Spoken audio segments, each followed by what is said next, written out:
بسم اللہ الرحمن الرحیم۔ السلام علیکم ورحمۃ اللہ وبرکاتہ۔ عربی زبان میں لکھنے اور بولنے کے لیے تعبیرات کی جو اہمیت ہے وہ سب پر واضح ہے کہ اچھے جملوں کا انتخاب اور اچھی تعبیروں کو اپنی تحریر میں اور اپنے بولنے میں استعمال کرنا یہ کلام کے حسن کو اور اس کی خوبصورتی کو بہت زیادہ بڑھاتا ہے۔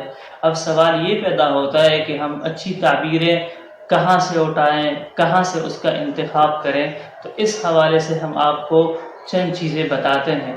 سب سے پہلے قرآن کریم ہے۔ قرآن کی عربی سب سے اعجز اور ابلغ عربی ہے۔ قرآن کریم سے تعبیرات کا انتخاب کریں۔ اس حوالے سے معجم التعبیرات القرآنیہ کے نام سے ایک کتاب ہے جس میں قرآن کریم کی تعبیرات کو جمع کیا گیا ہے، تو وہاں سے بھی آپ لے سکتے ہیں۔ اسی طرح دوسرے نمبر پر احادیث کی کتابوں سے بھی آپ منتخب تعبیرات لے سکتے ہیں، اور اس کے لیے بھی معجم التعبیرات کی ایک کتاب ہے جس میں قرآن کی بھی تعبیرات لکھی ہیں، اور نثر ادب کا اور عربی زبان کی جو مزید ادبی فنون ہے اس سے بھی تعبیرات کا انتخاب کیا گیا ہے۔ اس کے علاوہ جب آپ عام نظم و نثر کی کتابیں پڑھتے ہیں، وہ کسی بھی زمانے کے ہو، تو اس سے بھی آپ عربی تعبیرات کا انتخاب کر سکتے ہیں۔ چوتھے نمبر پر عربی خبریں جب آپ سنتے ہیں یا پڑھتے ہیں تو وہاں سے بھی آپ ایسی تعبیرات کا انتخاب کر سکتے ہیں جو روزانہ کی زندگی میں آپ کے لیے بہت زیادہ مفید ہو۔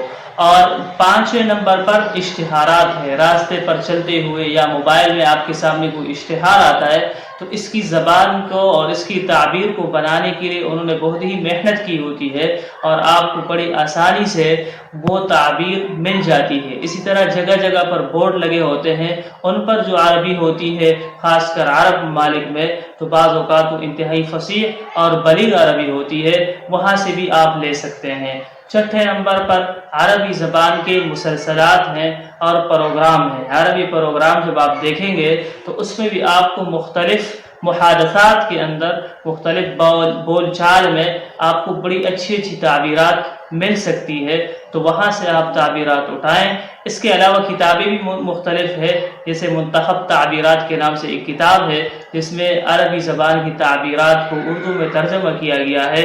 تو امید ہے آپ ان چیزوں سے مستفید ہوں گے اور تعبیرات کا انتخاب کریں گے۔ السلام علیکم ورحمۃ اللہ وبرکاتہ۔